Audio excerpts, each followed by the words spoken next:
आज की वीडियो दोस्ती के नाम। गाइस, क्या होती है सच्ची दोस्ती, ये आज मैं सिर्फ आपको बताऊंगा नहीं, दिखाऊंगा भी। इस वीडियो को ध्यान से देखिए। एक लड़का है जो अपने ब्लाइंड दोस्त को यानी अंधे दोस्त को फुटबॉल के मैच में ले गया, क्योंकि उसे फुटबॉल का बहुत शौक था। अब वहां पर ना सिर्फ उसे वो ले गया, मैच में क्या चल रहा है वो उसे बता भी रहा है।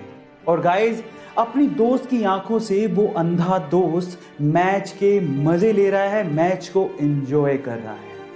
अब इससे ज्यादा सच्ची दोस्ती की परिभाषा मैं क्या ही दूं।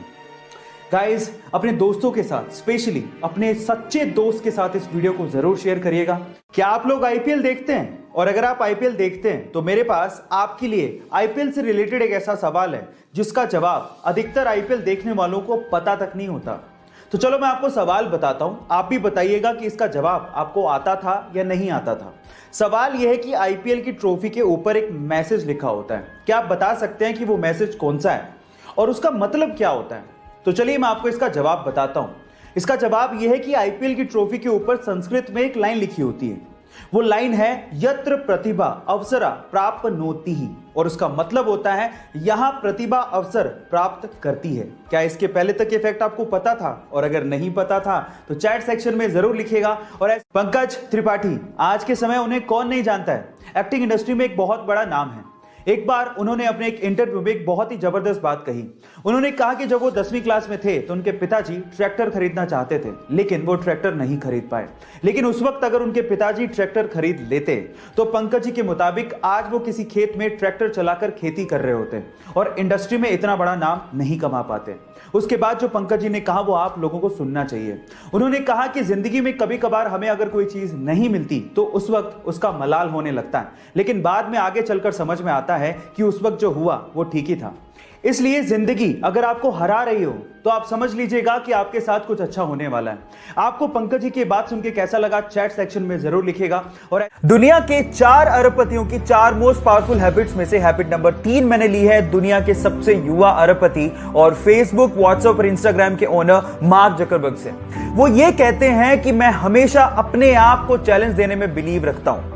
मुझे कोई फर्क नहीं पड़ता दूसरे लोग क्या कर रहे हैं, और अपने आप को चैलेंज देने के बाद मैं उसको पूरा करने के लिए जी जान लगा देता हूं। रिसेंटली उन्होंने अपने आप को चैलेंज दिया है कि वो हर दिन 1 मील दौड़ेंगे, हर एक वीक में एक बुक को पूरा करेंगे और चाइनीज लैंग्वेज मैंडरिन को सीखेंगे।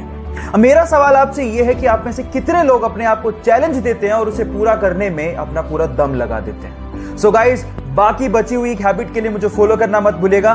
मिलते हैं अगले वीडियो में।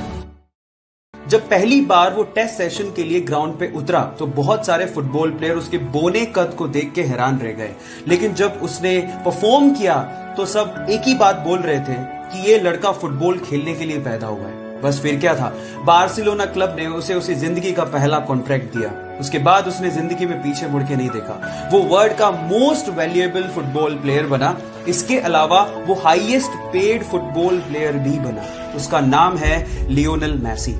गाइज, एक बार किसी रिपोर्टर ने उससे पूछा कि उसकी ओवरनाइट सक्सेस का राज क्या है, तो उसका जवाब आप लोगों को सुनना चाहिए। उसने कहा कि इस ओवरनाइट सक्सेस के पीछे 17 साल 114 दिन की कड़ी मेहनत है, उसके बाद वो यहां तक पहुंचा। सो गाइज, इसीलिए कहते हैं कि सक्सेस ओवरनाइट नहीं मिलती, उसके लिए आपको कड़ी मेहनत, बहुत ज्यादा हार्डवर्क, पैशन के साथ करना पड़ता है, पेशेंस रखने पड़ते हैं। और अगर आप में वो पेशेंस हैं तो आप भी रिकॉर्ड तोड़ ही दोगे।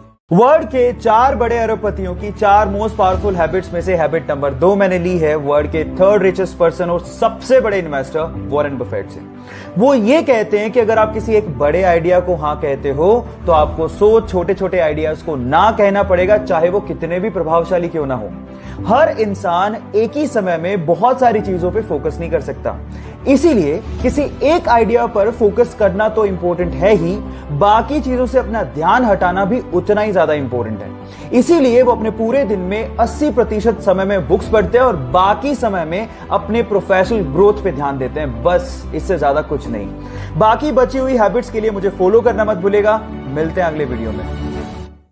जब 1960 में भारत ने अपनी स्पेस एजेंसी इसरो की स्थापना की तो बाकी देश हम पर हंसकर बोला करते थे कि भारत जैसे गरीब देश को अंतरिक्ष प्रोग्राम्स की क्या जरूरत है। जब हमने रशिया और अमेरिका से सहायता मांगी तो उन्होंने साफ मना कर दिया। हमारा पहला रॉकेट साइकिल पर ले जाया गया और उसे नारियल पेड़ के सहारे लॉन्च किया गया। इतने बुरे दिन देखने के बावजूद भी आज इसरो ने भारत को अंतरिक्ष प्रोग्राम्स में बुलंदियों पर पहुंचा दिया है। भारत 2013 में मंगल ग्रह पर पहली ही कोशिश में पहुंचने वाला पहला देश बना और साथ ही